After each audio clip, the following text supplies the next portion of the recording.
6월 30일 금요일 황장수의 뉴스 브리핑 시작하겠습니다. 문 대통령이 미국에 도착해서 장진호 전투 기념비에 행사를 가졌습니다. 포화 속에 피로 맺은 한미동맹 종이 몇 장 서명으로 된 게 아니다 이렇게 말을 했는데요. 그 말로 보면 굉장히 좋은 이야기입니다. 그래서 과거 노무현 전 대통령이 미국 가기 전에 굉장히 미국에 대해서 불편한 이야기를 많이 했습니다. 미국이 뭐를 하면 쪼로로 쫓아다니는 미국 사람보다 더 친미적인 사람들이 있다는 이야기뿐만 아니라 자기 목소리를 미국에 대해서 낼 수 있어야 된다 이런 이야기를 하다가 또 사진 찍으러 미국은 안 간다. 대통령 당선될 때까지 노무현 전 대통령은 미국을 한 번도 가지 않았습니다. 그러다가 미국 가기 전에는 한미연합사를 군복 입고 가고 이번에 문재인 대통령이 했던 것처럼요. 또 미국에 가서는 미국이 없었으면 나는 지금 북한군 정치범 수용소에 있었을 거라 이야기를 했습니다. 문재인 대통령 또한 흥남 철수와 그 바탕이 된 장진호 전투 이런 부분에 대한 감사를 표시를 했습니다. 이 장진호 전투라는 것은 이 2050년 11월 27일께인가 몰래 내려와서 숨어있던 중공군들이 한마디로 이 한국군과 미군의 허리를 끊어서 포위를 했습니다. 그때까지만 해도 중공군이 한국 내에 들어와 있는지 그 이전에 수동 전투에서 중공군 포로를 하나 잡았지만은 제대로 파악을 못하고 있다가 인해 전술로 나오는 중공군의 미 이사단이 거의 괴멸되다시피 했고 해병대 제1사단이 중심이 되어서 이 함흥, 흥남으로 철수하는 라인을 잡았습니다. 이미 남쪽은 중공군으로 득실거려서 육로로 내려올 수 없어서 함흥하고 흥남을 통해서 흥남 항구에서 배로 철수하자 이렇게 했습니다. 자, 그래서 민간인 10만 명, 대부분 기독교 신자이거나 지주입니다. 그리고 군인, 한국군, 미군 10만 명이 흥남을 향해서 후퇴를 하는데 그 포위망을 뚫고 또 나중에는 포위를 뚫은 다음에는 후위에 서서 추격하는 중공군을 저지하는 이런 역할을 미 해병 1사단이 해냈습니다. 그 과정에서 7,000여 명에 가까운 미군 병사가 죽거나 다쳤습니다. 그래서 이 일본식 표기대로 그때는 일본 지도였기 때문에 초신이라고 이렇게 했다고 어제 제가 말씀을 드렸죠. 그래서 그 전투가 없었더라면 이 흥남 철수가 실패했을 거고 흥남 철수는 한 2만 명이 철수를 성공했는데요. 덩케르크에서 2차 대전 때 프랑스 덩케르크에서 당시 영국군 그 다음에 프랑스군, 호주군, 캐나다군 등이 33만 8천 명이 철수한 거에 이어 세계 두 번째 위대한 철수 작전이었다라고 합니다. 그래서 이 작전이 실패한 작전처럼 미국의 아주 대패한 어떤 이 작전처럼 기록되어 오다가 요 근래에 들어서는 그야말로 이 장진호 전투가 있었기 때문에 한마디로 흥남 철수가 성공할 수 있었고 그래서 이 장진호 전투는 미군이 최악의 조건에서 선전한 전투다라고 다시 평가되고 있습니다. 문 대통령이 그걸 이야기를 하면서 포화 속으로 이렇게 들어가서 양국이 맺은 동맹이라 했는데 그 말을 하는 문 대통령의 어떤 진위 부분에 대한 미국의 의구심은 그런 이벤트나 기획으로 또 말로 지워지지 않을 거라고 보고 있습니다. 미국 사람들은 실용적이라서요. 말로 그때그때 그걸 믿기보다는 쭉 쌓여온 행동을 보고 이렇게 정리를 하는 경향이 있습니다. 미국은 지금 한국보다 13시간이 이렇게 차이가 나죠. 그래서 지금 한국 시간으로 현재 9시가 좀 넘었으니까 미국은 지금 저녁 8시일 겁니다. 백악관에서 트럼프 대통령과 문재인 대통령이 만찬을 지금 하고 있는데, 트럼프 대통령이 그 만찬에서 했던 이야기가 조금씩 밖으로 나오고 있습니다. 트럼프 대통령은 북한과 무역 등을 주제로 이야기를 할 거다 라고 이야기하면서 다음날 있을 한미 정상본회담에 대한 이야기도 했습니다. 근데 여기서 우리가 중요하게 하나 봐야 될 부분은요, 이 다음날 있을 한미 정상회담에서 어떤 이야기가 나올 것인가 하는 부분인데요. 크게는 세 가지로 볼 수 있습니다. 미국은 우리는 북한에 대해서 지금까지의 판단으로는 하드 스탠스다. 근데 당신은 소프트 스탠스냐, 즉 강경 대응이냐 온건 대응이냐 하는 부분인데 입장을 맞추어야 되지 않겠느냐, 이 이야기가 있을 거고요. 두 번째로는 무역 통상 부분에 대해서 이야기를 좀 해보자, 그 이야기가 나올 거고, 세 번째로는 사드에 대해서는 우리는 투명하게 모든 절차와 진행을 해왔다. 근데 한국은 사드에 대한 입장이 뭐냐? 그걸 분명히 해주기를 바라고 우리는 그걸 한국 답변이 나오기를 기다리겠다. 이렇게 이야기를 할 겁니다. 요 근래에 김정은이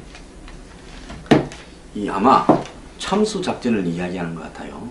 한국의 이 북한에 대한 대응은 킬체인, 북한의 한국 공격 예상 지점을 선제 공격하고 그 날아오는 미사일을 KMD로 막고, 그 다음에 참수 작전으로 북한의 요인에 대해서 특수부대나 이런 부분을 가지고 해결을 한다. 뭐 이런 단계별 계획에 대해서 북한은 최근에 박근혜 정부 등에서 북한의 자신들을 이렇게 암살하려고 했기 때문에 닥치는 대로 그 대상자들을 제거하겠다, 이런 이야기를 했습니다.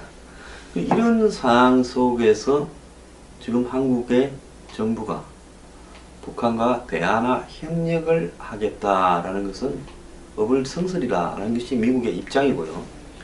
지금 미국에 보면 무슨 교포 중의 일부라든지 또 무슨 세미 언론인이라든지 전문가라는 사람 이름으로 문재인 대통령이 의회를 방문한 뒤에 사드의 안심 분위기가 형성이 되었다.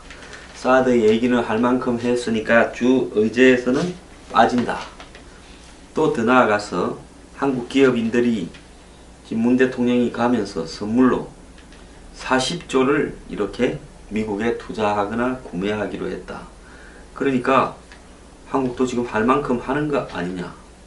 이런 부분들을 가지고 지금 이 정상회담을 상당히 호도하는 부분이 있습니다. 근데 이 미국 사람들이나 서양 사람들은 의전, 매너 이런 부분을 매우 중요시하기 때문에 온 손님에 대해서 면전에다 대고 직설적으로 이 분란을 일으키거나 이야기를 하지 않습니다.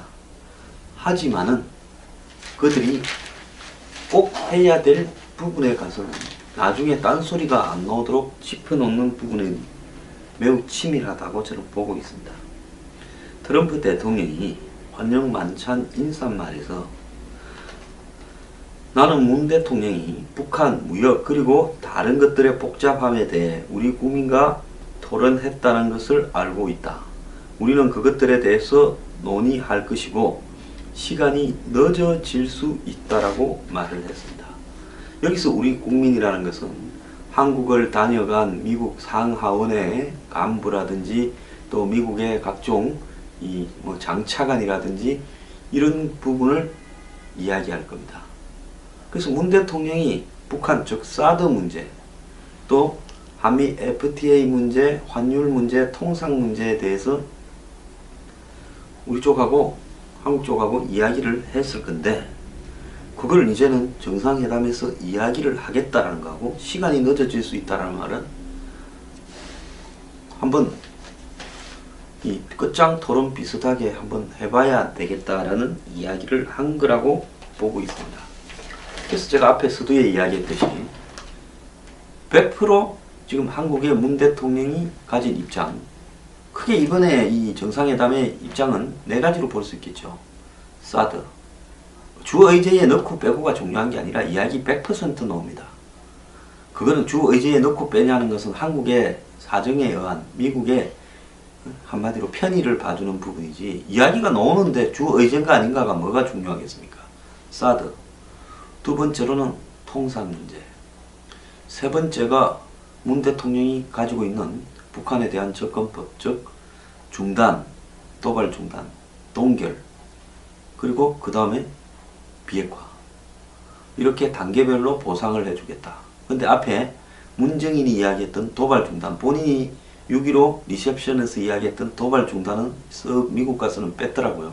그것까지 주장하려고 하면 좀 말이 안 되니까 그랬겠죠. 그 다음에 미국은 대화와 이런 부분은 비핵화 전에는 안 된다. 한국은 제재와 대화를 병행하자. 이게 네 번째입니다. 이 네 가지를 가지고 어쨌든 문재인 대통령은 아까 말한 단계별 접근, 그리고 제재와 대화, 이 두 개를 원칙으로 넣고, 사드는 적당히 한국의 절차적, 이 민주주의적 절차가 있는데 그걸 따라서 하기는 분명히 하겠다. 근데 시간이 걸릴 수 있다. 이렇게 놓을 거고, 통상 문제에서는 빠져나가려고 하겠죠. 오늘 아침에 신문 일면을 보면 문재인 대통령이 북이 핵을 동결하고 그 다음에 폐기하는 이 두 가지 단계에서 단계마다 뭘 줄지 미국과 협의를 하겠다는데 포인트를 완전 잘못 잡았다고 보고 있습니다. 북한이 핵을 동결 약속할 때는 대화를 하고 선물을 준다. 그래서 동결할 때 선물 주고 또 비핵화한다 할 때 선물 준다. 그럼 동결할 때 뭔 선물을 주겠습니까? 개성공단 열어주고 금강산 재개하고 더 나아가서 북한에 대한 제재를 풀고 또 한미 이 군사 훈련을 축소하고 더 나아가서 전략자산 배치를 축소한다라는 이야기를 할 겁니까? 그러면 북한에 원래 핵이 없었는데 핵을 이만큼 지금 한 50개를 만들었다 칩시다. 핵을 50개를 만든 놈이 51개를 안 만든다고 선물을 줘요. 그리고 비핵화를 하게 된다면 또 더 선물을 줘요. 비핵화하면 이제 북미 수교하고 정전협정을 종전협정으로 바꾸면서 평화체제를 선언해서 주한미군 철수하고 유엔사 무슨 한미연합사 다 해체해요. MD도 다 풀어버리고요. 북한이 비핵화 한다 해놓고 핵을 갖다가 한 열댓 개를 숨겨놓으면 그 누가 검증합니까? 그래서 미국은 도발하고 중단하고 보상하고 이런 실패한 방식을 반복하지 않겠다. 이런 입장이 확고한데 이걸 정상회담에서 접점을 찾겠다. 접점이 있겠습니까? 제가 아까 미국은 하드 스탠스고 한국은 소프트 스탠스다. 강경 대응과 온건 대응이 중간에 접점을 강온경 대응으로 잡을 수 있겠습니까? 뭐 선물을 갖다가 100개 주려다가 10개만 주겠습니까? 이건 안 되는 문제라고 보고 있습니다. 왜 이렇게 매달리느냐? 미국이 봤을 때는 한국이 좀 이해가 안 가는 나라일 거예요. 자기들이 제일 먼저 다칠 건데 북한이 핵과 미사일을 만들어서 한다 하더라도 미국까지 성공적으로 날아올 가능성에 시간이 걸리고 또 그 확률도 크게 높지 않고 그 다음 미국이 하나 날아오기 시작하면 그 날른 지점을 전체를 한국만 신경을 끈다면 미국이 지금 배치해 놓은 이런 어떤 무기들이 북한을 불바다로 만들 건데 그리고 날아오는 북한의 이 ICBM은 미국이 요격을 할 건데 이게 누가 아쉬운 겁니까? 한국은 북한이 한마디로 아주 고도가 높게 한 2000km로 쏴서 고각 사격을 해가지고 떨어뜨리면 핵 미사일을 한국은 그걸 막을 방법이 없습니다. 누가 아쉬운데 아쉬운 사람은 한마디로 적한테 포상을 해주자고 한국보다 훨씬 덜 아쉬운 미국은 그래서는 안 된다고 하는 아이러니가 지금 벌어지고 있습니다. 그런데 더 웃기는 부분은요. 조국 외교니 뭐니 해가지고 이거는 자빨들이 문재인 대통령을 좀 비판을 하는 듯한 포즈를 취하고 있습니다. 방미 경제인단이 트럼프에 40조짜리 선물 보따리를 풀었다. 일본이 무슨 80조에 가까운, 사우디가 130조에 가까운 선물 보따리를 풀어서 한국도 이번에 재벌 회장이나 이런 사람들 데리고 가서 쭉 푸는데, 삼성이 가전 반도체 19억 달러, LG가 무슨 세탁기 5억 5천만 달러, 현대차가 자율주행차 31억 달러, SK가 세일가스 개발 44억 달러, 한진이 보잉 항공기 50대 구매.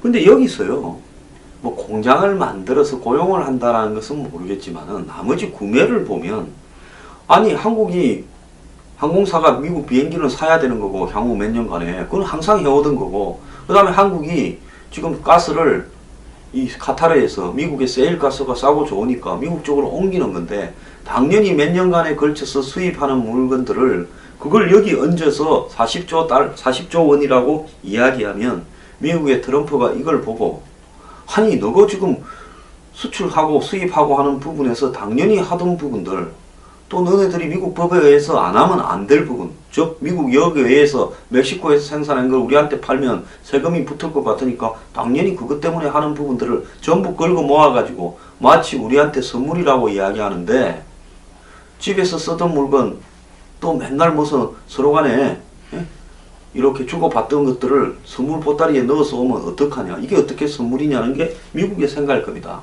근데 이 언론들이 이걸 40조라고 보도를 하고, 그리고 또 그걸 자발이라고 하는 사람들은, 제가 이 진보라고 이야기할 때는 그래도 좀 상식이 있는 사람을 이야기하는 거고, 좌파라고 이야기할 때는 이념적으로만 기울어서 솔직히 좀 무지한 사람을 이야기하는 거고, 좌빨이라고 이야기할 때는 경멸하는 겁니다. 이 한국의 좌빨들이 조공이 여겨다 어쩌다 하는데, 그렇다고 하면 한번 봅시다. 가기 전에는 그 입을 못 참아서 그렇게 떠들고 자극을 하더니만, 이제 그 입으로 사고 친 부분을 수습하려고 이제 이렇게, 그러면 당신들 말이 맞다면 40조 원을 싸다 줍니까? 진짜 조공 외교라면 이건 용납해서는 안 되지요. 국가 간에 조공이 어디 있습니까? 주고받는 거지요. 그래서 미국 가서, 나는 친노동이자 친기업이라는데, 미국 가가 친노동이라고 하면 미국 사람들 엄청 싫어합니다. 마음껏 투자할 수 있는 환경을 마련하겠다고 이야기를 하면서 기업인들 앞에서 친노동이다라고 이야기를 하면, 그럼 한국 재벌들 앞에서 이야기했겠지만은 그 이야기가 미국에도 보도가 될 건데, 미국 사람들은 이걸 어떻게 생각하겠냐라는 거죠. 그러면서 미국 기업인들한테 한국에 안심하고 투자해라, 북한에 투자 기회도 있을 거다. 제 이 말하는 거 보고 깜짝 놀래버렸습니다. 제 장담을 할게요. 장을 치실게요. 북한에 투자할 미국 기업은 하나도 없습니다. 어떤 미국의 기업이 북한에 가서 기업을 운영하겠습니까? 그러니까 대통령이 미국에 가서 할 워딩도 제대로 관리하고 있지 않다는 겁니다. 자, 지금 트럼프 만나서 악수만 잘하면 된다부터 온갖 이야기를 하는데요. 제가 이제 마무리를 하겠습니다. 이번 정상회담이요, 굉장한 혼선 하에서 끝날 거고, 끝난 뒤에 한 달쯤 안에 정상회담의 여러 가지 후속 조치들이 가시적으로 눈앞에 나타날 건데, 이것은 긍정적인 측면보다는 부정적인 측면이 될 가능성이 확연히 높습니다.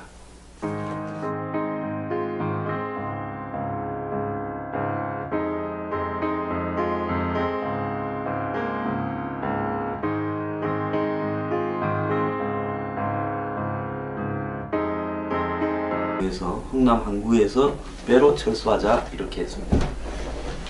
자, 그래서 민간인 10만 명, 대부분 기독교 신자이거나 지주입니다. 그리고 군인, 한국군, 미군 10만 명이 흥남을 향해서 후퇴를 하는데, 그 포위망을 뚫고 또 나중에는 포위를 뚫은 다음에는 후위에 서서 추격하는 중공군을 저지하는 이런 역할을 미 해병 1사단이 해냈습니다. 그 과정에서 7,000여 명에 가까운 미군 병사가 죽거나 다쳤습니다. 그래서 이 일본식 표기대로, 그때는 일본 지도였기 때문에 초신이라고 이렇게 했다고 어제 제가 말씀을 드렸죠.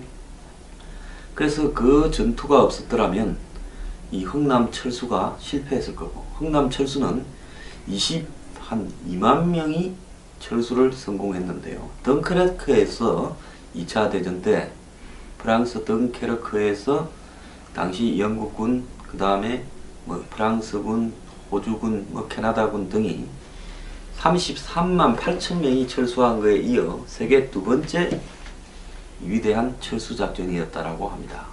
그래서 이 작전이 실패한 작전처럼 미국의 아주 대패한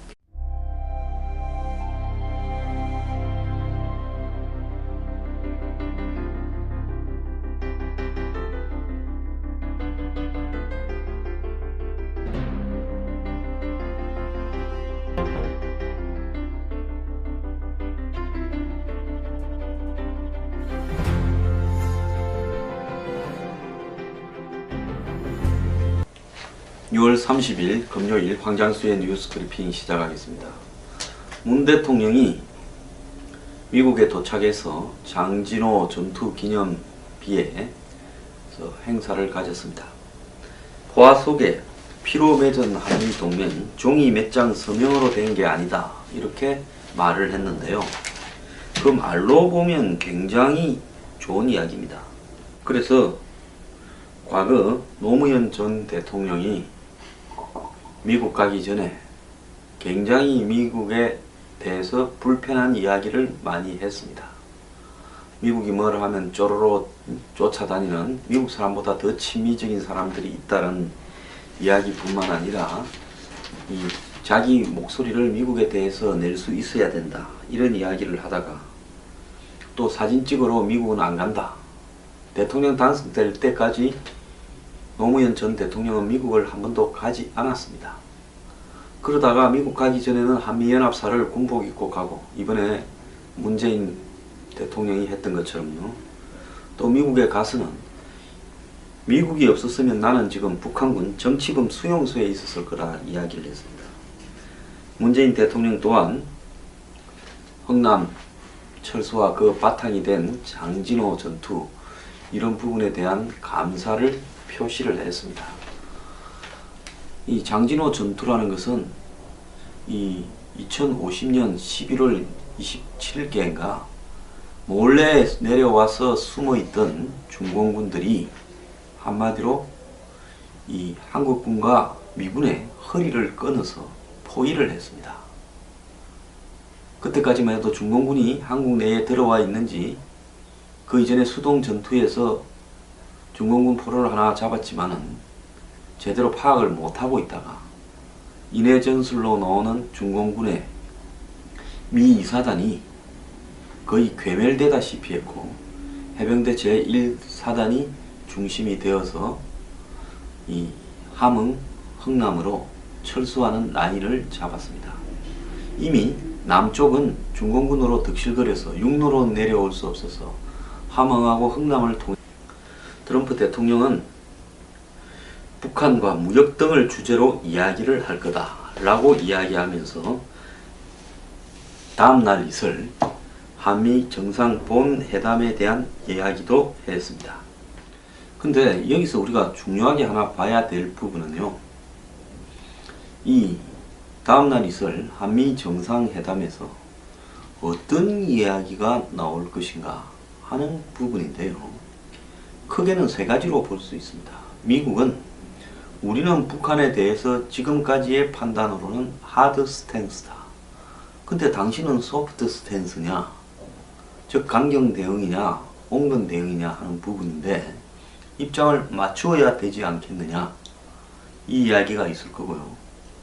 두 번째로는 무역 통상 부분에 대해서 이야기를 좀 해보자, 그 이야기가 나올 거고, 세 번째로는 사드에 대해서는 우리는 투명하게 모든 절차와 진행을 해왔다. 근데 한국은 사드에 대한 입장이 뭐냐?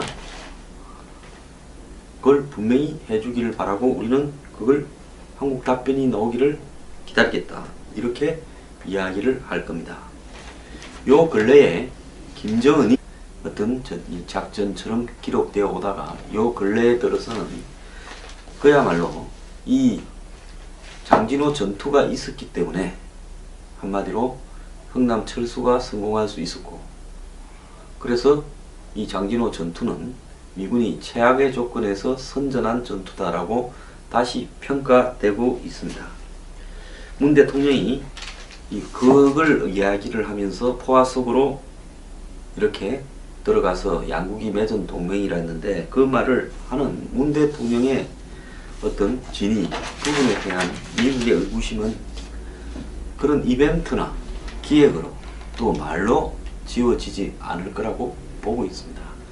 미국 사람들은 실용적이라서요, 말로 그때그때 그걸 믿기보다는 쭉 쌓여온 행동을 보고 이렇게 정리를 하는 경향이 있습니다. 미국은 지금 한국보다 13시간이 이렇게 차이가 나죠. 그래서 지금 한국 시간으로 현재 9시가 좀 넘었으니까 미국은 지금 저녁 8시일 겁니다. 백악관에서 트럼프 대통령과 문재인 대통령이 만찬을 지금 하고 있는데, 트럼프 대통령이 그 만찬에서 했던 이야기가 조금씩 밖으로 나오고 있습니다.